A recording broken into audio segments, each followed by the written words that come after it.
ప్రతి సంవత్సరం ప్రకృతి వ్యవసాయం విస్తరిస్తోంది. పెరిగిన పెట్టుబడులు, తగ్గిన దిగుబడులకు తోడు మార్కెట్లో సరైన గిట్టుబాటు ధర రాక రైతులు నష్టాలను మూటగట్టుకుంటున్నారు. ఇటు భూమి సారాన్ని కోల్పోతుండటంతో రైతులు ప్రకృతి విధానంలో పంటల సాగు చేపడుతున్నారు. అంతేకాదు వినియోగదారులు కూడా మంచి పోషకాలు ఉన్న పంటలు ఇష్టపడటంతో పశ్చిమ గోదావరి జిల్లాకు చెందిన ఓ రైతు సేంద్రియ విధానంలో దేశీ వరి రకాలను పండిస్తున్నారు. వచ్చిన దిగుబడిని నేరుగా వినియోగదారులకు అమ్ముతూ మంచి లాభాలు గడిస్తున్నారు.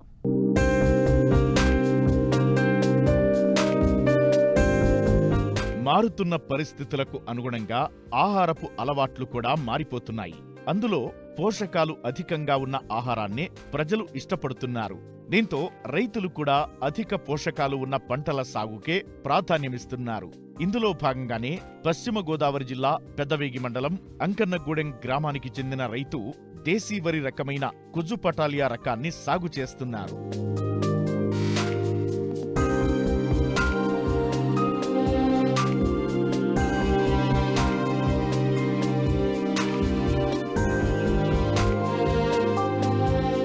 ఇదిగో ఇక్కడ కనిపిస్తున్న వరి పైరును చూడండి.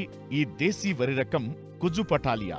అయితే అందరిలాగే ఈ రైతు కూడా అధిక దిగుబడుల కోసం అధిక మోతాదులో ఎరువులు, పురుగు మందులను వాడేవారు. రాను రాను నేల సారాన్ని కోల్పోయి పెట్టుబడులు పెరుగుతూ దిగుబడులు తగ్గుతూ వచ్చాయి. దీంతో 8 ఏళ్లుగా ప్రకృతి వ్యవసాయం చేయడం ప్రారంభించారు. 2 ఏళ్లుగా దేశీ వరి రకాలను సాగు చేస్తున్నారు.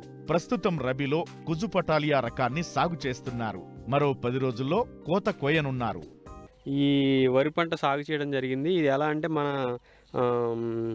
రైతు సాధికార సంస్థ చైర్మన్ గారైన విజయ్ కుమార్ గారు, మా జిల్లాలో జిల్లాధికారి అయిన ప్రకృతి వ్యవసాయ విభాగం అధికారి అయిన తాతారా గారు సూచనల మేరకు మాకు ఇప్పుడు రైతులందరూ కూడా వరి పంట సాగు చేస్తూ ఉన్నారు. దాని విధానంలో అందరూ వాడే విత్తనాలన్నీ కూడా హైబ్రిడ్ వెరైటీసు. ఇది మనుషుల యొక్క ఆరోగ్యరీత్యా మేము ఏం ఆలోచించామంటే మాకు మా తాతారా గారి ఆదేశాల మేరకు ఈ దేశవాళీ విత్తనాలని వాటిలో అన్నింటిలో కూడా పోషకాల విలువలని ఎక్కువగా ఉంటాయి. అనువైన రకాలు మేము ఎంచుకోవడం జరిగింది. అంటే ఇందులో నల్ల రకాలు ఉంటాయి, తెల్ల రకాలు, ఎర్ర రకాలు. దేశవాళీ విత్తనాలు అనేవి మనకి పూర్వం నుంచి కూడా ఉన్న విత్తనాలు. తర్వాత దేశవాళీ హైబ్రిడ్ విత్తనాలు వచ్చినాయి. దాంట్లో మేము ఎన్నుకున్న విత్తనాల్లో మన ఖరీఫ్ సీజన్లోకి వచ్చేసరికి చింతలూరు సన్నాలు అనే వెరైటీ ఎంచుకున్నాను. తర్వాత మైసూర్ మల్లిక అనే వెరైటీ కూడా ఎంచుకోవడం జరిగింది. తర్వాత రబీ సీజన్లో కుజీ పటాలి అనే వెరైటీని ఎంచుకోవడం జరిగింది. ఈ వెరైటీని ఎంచుకోవడం వల్ల ఇప్పుడు నాకు ఈ పంట ఇప్పుడు 110 రోజుల కాల వ్యవధిలో ఉంది. ఇప్పుడు దీన్ని తీసుకున్నట్టయితే 120 డేస్ మనకి 120 రోజుల్లో పంట కోతకు వస్తుంది.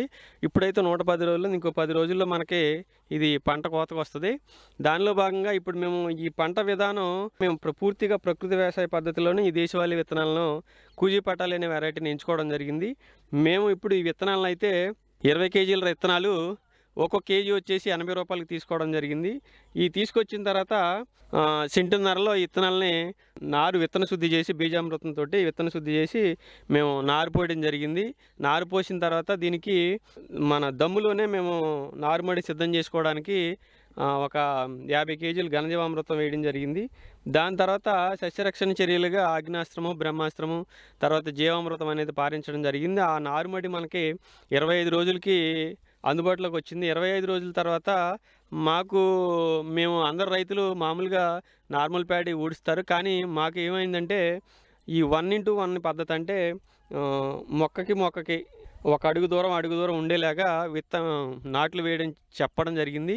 దాన్ని దృష్టిలో పెట్టుకుని మేము ఏం చేసామంటే ఎటు చూసినా అడుగు ఉండేలాగా నాట్లు వేయడం జరిగింది. నాట్లు వేయడం దీని కొరకంటే అలా వేయడం ఇప్పుడు మనం చీడపీడల్ని నివారించడానికి కానీ, తద్వారా తర్వాత ఈ గాలి వెలుతురు ఎక్కువ అనేది మొక్కకి అందించడం అందుతుంది. నాట్లు వేసేటప్పుడు నారు శుద్ధి చేసాం. నారు శుద్ధి ఎలా అంటే బీజామృతంతో నారు శుద్ధి చేసి మేము వేయడం జరిగింది 1:1 పద్ధతిలో. వేసిన తర్వాత దమ్ములో ఎకరానికి వచ్చేసి 200 కేజీల టైప్ 1 ఘనజీవామృతాన్ని దీంట్లో వేయడం జరిగింది. తర్వాత ప్రతి 15 రోజులకి కూడా మేము ఏం చేసామంటే జీవామృతం ఒకటే కాకుండా జీవామృతంతో పాటుగా ఫిష్ అమినో యాసిడ్, చేప బెల్లం ద్రావణం, తర్వాత కోడిగుడ్డు నిమ్మరసం, పంచగవ్య, జీవామృతం, గోకృపామృతం అన్నీ కూడా ఒక డ్రమ్ములో పోసిన తర్వాత దాంట్లో 200 లీటర్ల డ్రమ్ములో మేము ఇవన్నీ కూడా వేసిన తర్వాత 2 కేజీల బెల్లం వేస్తాము. అది వారం రోజులకి తయారవుద్ది. ఒక 7 రోజుల తర్వాత అది పోషకాలన్నీ కూడా సూక్ష్మజీవులన్నీ కూడా వృద్ధి చెంది ఆ డ్రమ్ములు తయారవుతుంది. దాన్ని మేము నేల ద్వారా ఇచ్చాము. ప్రతి 15 రోజులకి ఒకసారి నేల ద్వారా ఇచ్చాము. తర్వాత ప్రతి నెల రోజులకి ఒకసారి అంటే ఈ పంట సాగు విధానం అయ్యేసరికి మేము కనీసం 3 సార్లు స్ప్రే చేసాము పంట మీద. మాకు ఎటువంటి చీడపీడలని ఆశించలేదు. దాని ద్వారా తర్వాత మనకి ఫెర్టిలైజర్ ఎవరైతే రైతులు వాడుతున్నారో ఆ విధానం కూడా మాకు ఎటువంటి అవసరం పడలేదు. తర్వాత దీంట్లో ఏంటంటే మనకి ఖరీఫ్ సీజన్లో కానీ రబీ సీజన్లో తెల్లకంకి అనేది కాండం తొలుచు పురుగు అనేది ఎక్కువగా ఆశించి పంటను నాశనం చేస్తూ ఉంటుంది. నాట్లు వేసిన 40 రోజులకి 10 కేజీల యాపపిండి, 2 కేజీల ఘనజీవామృతము, తర్వాత 5 లీటర్ల అగ్నాస్త్రం తీసుకుని దాంట్లో కింద పోయడం జరిగింది. చాలా వరకు ఎక్కువగా అసలు తెల్లకంకి అనేది రాకుండా చాలా వరకు నివారించడం జరిగింది. అయితే మనకి ఈ విధానంలో అగ్నాస్త్రం అనేది ఒకసారి స్ప్రే చేశాను. మనకి చూసుకున్నట్టయితే ఈ కంకుల్లో కూడా మనకి ఇప్పుడు ఒక్కొక్క పిలక దుబ్బు వచ్చేసి ఒక్కొక్క దుబ్బి మనకి 30 పిలకలు పెట్టింది. ఇప్పుడు గింజలు చూసుకుంటే ఒక్కొక్క కంకికి కూడా ఇప్పుడు మనం ఇలా చూస్తే ఒక్కొక్క కంకికి ఇవన్నీ కూడా 175, 200 వరకు విత్తనాలు ఉండటం జరిగింది. విత్తనాలు అన్నీ కూడా తాలు గింజలు అనేవి దీంట్లో లేవు. తాలు గింజలు అనేవి ఎక్కువగా ఉండవు. మొత్తం అన్నీ కూడా ఇప్పుడు గాలి వెలుతురు ఎక్కువగా వాడింది. మనం 1:1 పద్ధతులు వేసాం కాబట్టి నిండుగా గింజలన్నీ పోసుకుని తాలు గింజలు అనేది కూడా తక్కువగా వస్తుంది. హైట్ అయితే 3 అడుగుల వరకు ఉంది. మనకి ఎటువంటి ఇబ్బంది లేదు. ఎక్కువగా ఎదగడం కానీ పడిపోవడం అంటే అలాంటి ఆలోచన ఉండవలసిన లేదు. ప్రకృతి ప్రసాదించిన ప్రాచీన వరివంగడాల్లో సహజ సిద్ధమైన అనేక పోషక విలువలు, ఔషధ గుణాలు నిక్షిప్తమై ఉన్నాయి. కానీ వ్యవసాయం వ్యాపారంగా మారిన నేపథ్యంలో వీటి విలువ తెలిసినా దిగుబడి తక్కువ వస్తుండటంతో రైతులు వీటి సాగుకు దూరమవ్వాల్సిన పరిస్థితి ఏర్పడింది. ఇప్పుడు కాలచక్రం గిర్రున తిరిగి మళ్లీ మొదటికే వచ్చింది. దేశీ వరి రకాలలో అధిక ఔషధ గుణాలు ఉండటంతో మార్కెట్లో కూడా మంచి ధర పలుకుతోంది. దీంతో రైతులు దేశీ వరి రకాలను సేకరించి సాగు చేస్తూ స్వయంగా బియ్యం పట్టించి వినియోగదారులకు అధిక ధరకు విక్రయిస్తూ మంచి లాభాలను పొందుతున్నారు. తర్వాత మేము దీన్ని ఎందుకు సెలెక్ట్ చేసుకున్నామంటే మనుషుల్లో వచ్చే మామూలుగా నరాల బలహీనత కానీ సైయాటికా అనేది కొంతమందికి ఉంటుంది, అదొకటి. తర్వాత కాల్షియం అనేది విటమిన్లు అనేవి ఎక్కువగా ఉంటాయి కాబట్టి, పోషకాలు ఎక్కువగా ఉంటాయి కాబట్టి దీన్ని తీసుకోవడం జరిగింది. తర్వాత ఈ ఆహారం దేశవాళీ విత్తనాలు తీసుకునే ఆహారం తీసుకోవడం వల్ల మనకి గ్యాస్ట్రిక్ ప్రాబ్లమ్స్ అనేది ఎక్కువగా తగ్గుతాయి. ప్రతి వెరైటీలో కూడా దేశీ వెరైటీ తీసుకునే ఆహారం తీసుకునే వాళ్ళు ఎవరైతే ఉన్నారో వాళ్ళందరికీ కూడా గ్యాస్ట్రిక్ ప్రాబ్లం అనేది 100% కంట్రోల్ అవుతుంది. ఇప్పుడు మనం రైతులందరూ కూడా వీళ్ళు సొంతంగానే మార్కెటింగ్ చేసుకునే దశకి వెళ్ళాలన్నమాట. ఇప్పుడు ఈ వెరైటీలు తీసుకుంటే నాకు వచ్చేసి ఇప్పుడు నేను అమ్మడానికైతే బస్తా వచ్చేసి అంటే 75 కేజీలు రైస్ ఆడిస్తే కనుక మనకి 50 కేజీలు రైస్ వస్తాయి. వడ్లాడిస్తే 75 కేజీలు వడ్లాడిస్తే 50 కేజీలు రైస్ వస్తాయి. 50 కేజీల రైస్ని కూడా నేను 3500కి రైతులు వినియోగదారులు చాలామంది తీసుకెళ్తున్నారు. నా దగ్గర ఎంత నేను ఖరీఫ్లో సాగు చేసిన ధాన్యం అంతా కూడా అంటే 1750 రూపాయలకి 25 కేజీలు బస్తా అమ్ముతున్నాను. తీసుకున్న వాళ్ళు ఎవరో కూడా బాగాలేదని ఎవరు చెప్పిన వాళ్ళు లేరు. చాలా బాగున్నాయి అన్నారు. గ్యాస్ట్రిక్ ప్రాబ్లం అనేది కంట్రోల్ అవుతుంది అన్నారు. అదేవిధంగా రైతులందరూ కూడా ఈ విధంగా దృష్టి పెడితే దేశవాళీ విత్తనాల మీద వాళ్ళకి కావాల్సిన ప్రాంతాన్ని బట్టి, ఏరియాని బట్టి, సీజన్ బట్టి సెలెక్ట్ చేసుకుని ఆలోచించి వ్యవసాయం చేసినట్టే ఈ వ్యవసాయం ప్రకృతి వ్యవసాయం కూడా చాలా ఆశాజనకంగా ఉంది. ప్రకృతి వ్యవసాయం అందరు రైతులు పాటించాలి.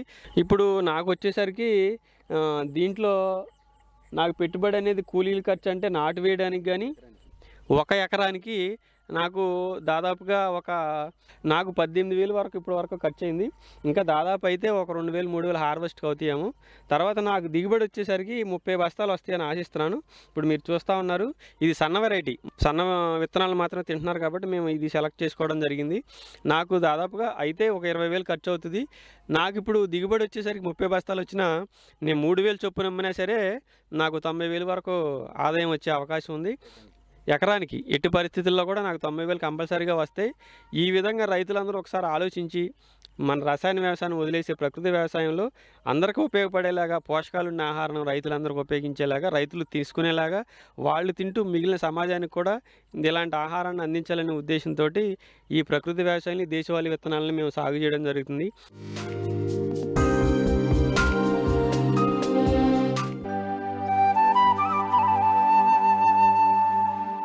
ఆకుకూరలు రోజువారీ వంటల్లో తప్పనిసరి అయ్యాయి. అందుకే ఏడాది పొడవునా ఆకుకూరలకు మంచి డిమాండ్ ఉంటుంది. అందుకే కొందరు రైతులు కొద్దిపాటి విస్తీర్ణంలో మడులుగా చేసి పలు రకాల ఆకుకూరలు సాగు చేస్తూ తక్కువ సమయంలోనే అధిక లాభాలు గడిస్తున్నారు. ఈ కోవలోనే ఏలూరు జిల్లాకు చెందిన ఓ రైతు 1/2 ఎకరంలో ఆకుకూరలు పండిస్తూ లాభాలు గడిస్తున్నారు.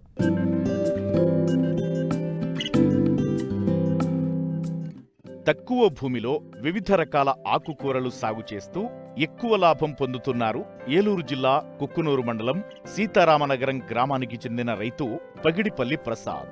1/2 ఎకరం భూమిలో గుంట 2 గుంటల విస్తీర్ణంతో మడులుగా తయారు చేసి ఒక్కో రకం పంటలను 5 గుంటల నుంచి 10 గుంటల విస్తీర్ణంలో సాగు చేస్తున్నారు.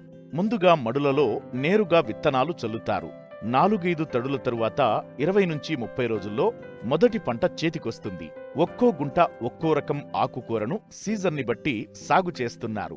ప్రస్తుతం పాలకూర, తోటకూర, సుక్కకూర, బచ్చల కూర, గోంగూర పంటలను ఎక్కువ సాగు చేస్తున్నారు. పంట చేతికొచ్చిన తరువాత కూలీలపైన ఆధారపడకుండా రైతు దంపతులు పంటను కోసి కట్టలు కట్టుకుని వాటిని భద్రాచలం, పాల్వంచ, కుక్కునూరులో విక్రయిస్తున్నారు. కొందరు వ్యాపారులు సైతం రైతు వద్దకు వచ్చి కొనుగోలు చేస్తున్నారు. నేను ఆకుకూరలో 1 ఎకరం పండిస్తూ ఉంటాను. నగరంలో తోటకూర, గోంగూర, పాలకూర, చుక్కకూర, పచ్చల కూర, కొత్తిమీర అవి పండిస్తూ ఉంటా. సేంద్రియ పద్ధతిలో పండిస్తాం.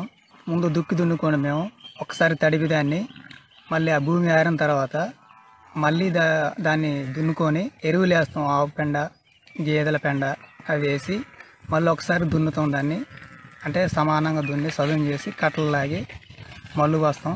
పోసి గింజలు అంటే ఒక రకానికి ఒక 10 మళ్ళు, 20 మళ్ళు, 15 మళ్ళు అట్లా వాటిని కట్టలు కట్టుకొని చేసుకుంటూ ఉంటాం. పోసిన తర్వాత ఆ గింజలు చల్లుకొని మళ్ళీ దంత పెట్టి దగ్గరికి లాక్కొని తడి కడతాం సార్.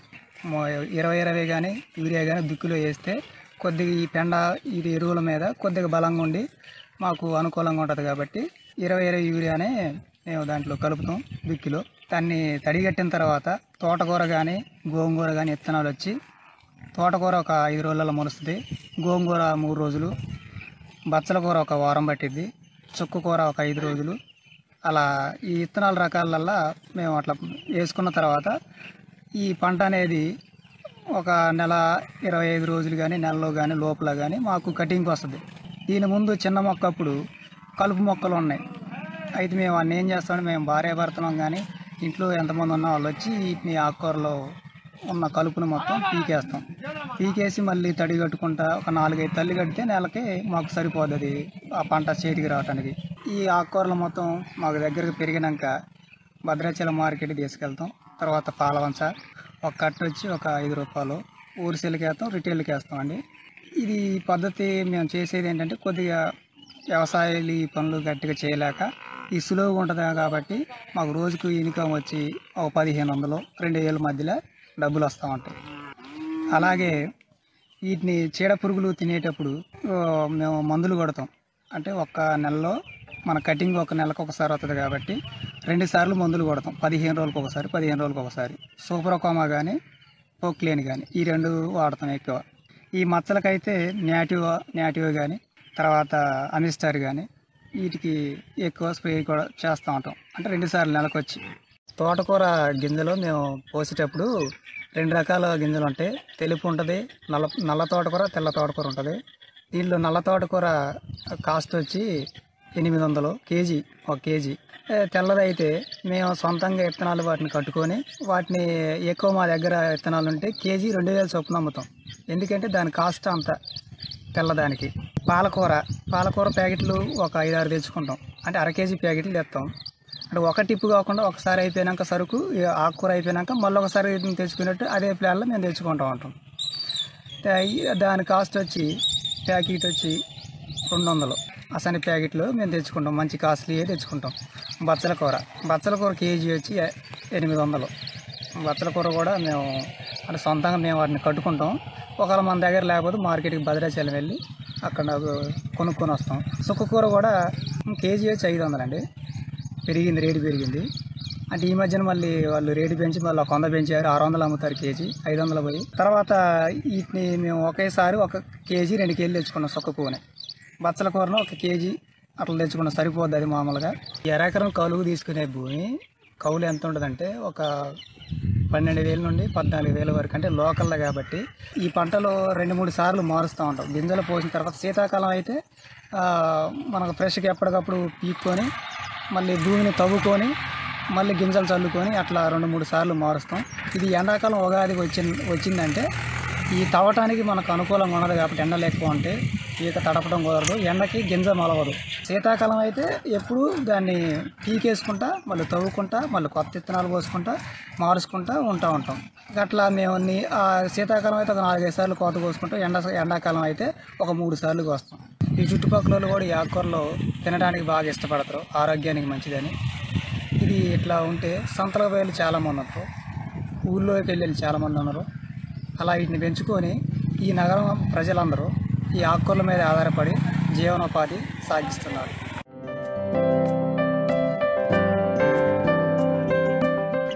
మార్కెట్లోకి వచ్చే కొత్త పంటలను పండించడంలో తెలుగు రైతులు ముందుంటారు. అందులో మెడిసినల్ వాల్యూస్ ఉండి అంతర్జాతీయంగా డిమాండ్ ఉంటే వాటిని అస్సలు వదిలిపెట్టరు.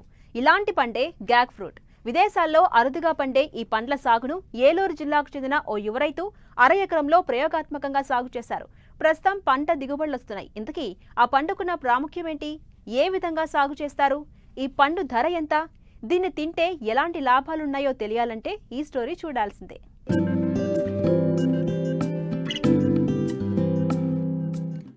విదేశాల్లో అత్యంత ప్రాముఖ్యం కలిగిన గ్యాక్ ఫ్రూట్, దీనినే హెవెన్ ఫ్రూట్ గా పిలుస్తూ ఉంటారు.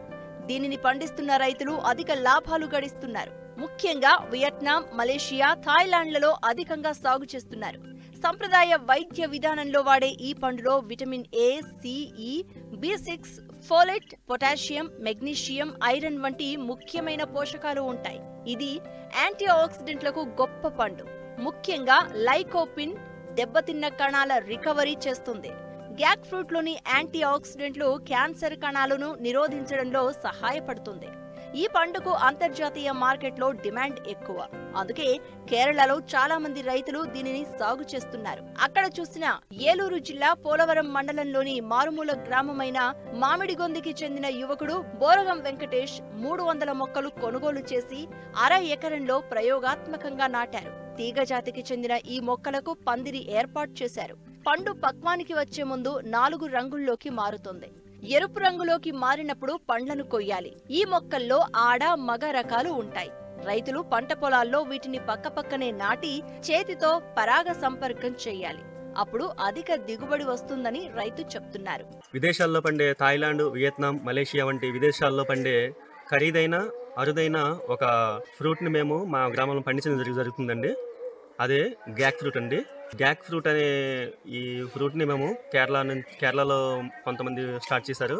మేము కేరళ నుంచి దీన్ని నవంబర్లో ఇక్కడ మా గ్రామంలో తీసుకొచ్చి ఇక్కడ 300 మొక్కలు తీసుకొచ్చి మా 1/2 ఎకరంలో నాటడం జరిగిందండి. సో నాటిన తర్వాత దాదాపుగా ఓకే వస్తుందో రాదో, మన వాతావరణానికి మన క్లైమేట్కి ఈ కండిషన్కి వస్తుందో రాదో అన్నట్టుగా కొంత టెస్టింగ్ కోసం అన్నట్టుగా సో మేము పెట్టడం జరిగింది. ఈ గ్యాక్ ఫ్రూట్ని మనం ఈ పంట తోటని మనం 1 ఎకరానికి 500 మొక్కలు పెట్టుకోవాలండి.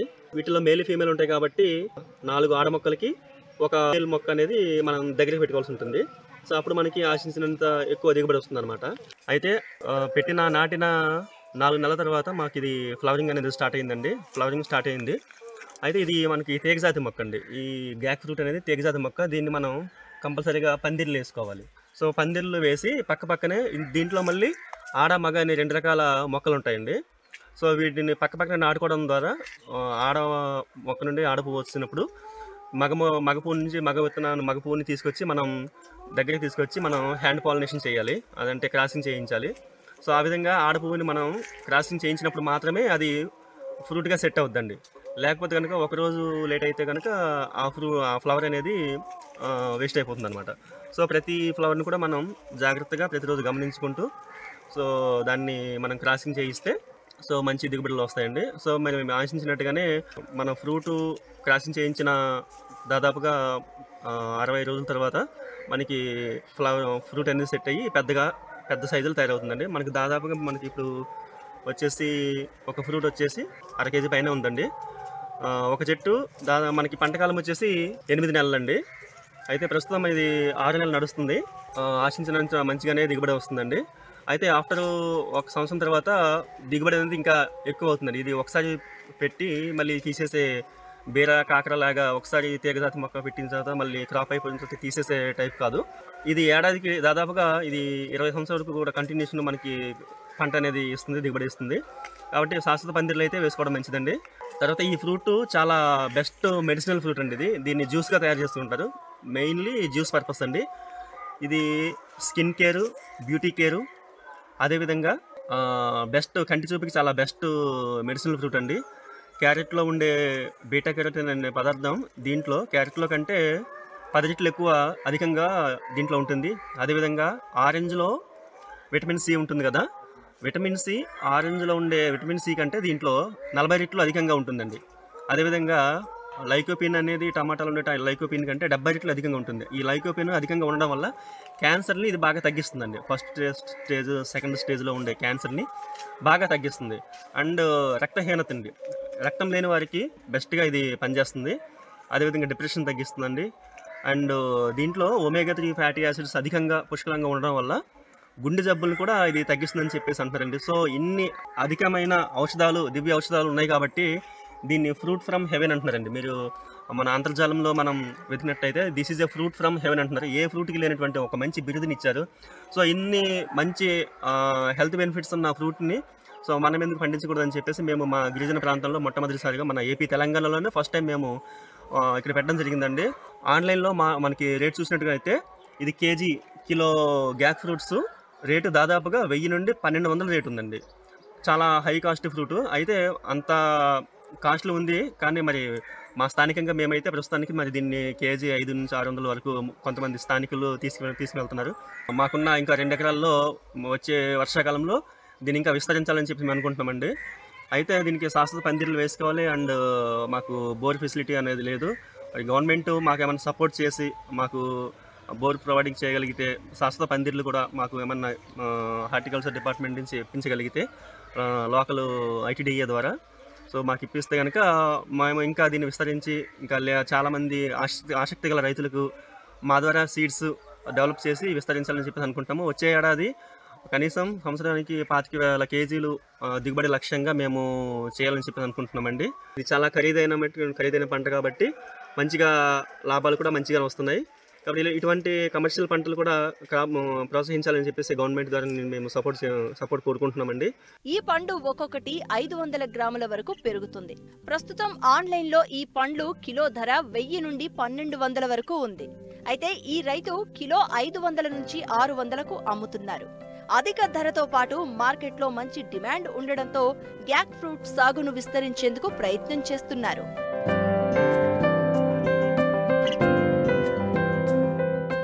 మరిన్ని ఆసక్తికరమైన విశేషాలతో ప్రతిభ బయోటెక్ కోకోలి సమర్పించు మట్టి మనిషి కార్యక్రమంలో మళ్ళీ కలుసుకుందాం. అంతవరకు సెలవు, నమస్కారం.